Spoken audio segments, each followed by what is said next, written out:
Hi students, it's Ms. B. Today we will be thinking about a 1-inch world. You're going to need a tiny little frame for your 1-inch world. I cut this one out of an index card, but if you have like a big ring or something like that, that's fine. And don't worry if it's not exactly 1 inch. We're going to put it down somewhere in the world and think about what we see inside our frame. I think I'm going to pick this spot right here because it has these beautiful purple flowers. When I put my frame down,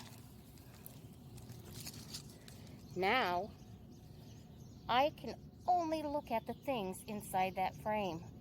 I'm going to describe what I see. I see a purple flower, some green leaves.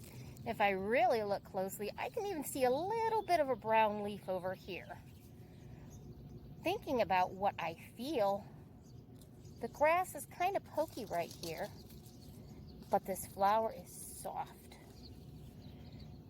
I'm also going to think about what I hear. I'm going to describe what I hear. Do you hear it? Birds tweeting. Ooh, and I can hear the flag.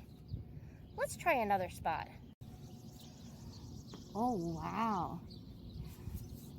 There's a little green plant. Oh, and there's lots of rocks, little gravel here. I still hear those birds tweeting, but I see green and white and gray and brown. Our textures are very, very hard, this gravel, and the plant, it's a little bit pokey. After you find your 1-inch world, you're going to draw what you see.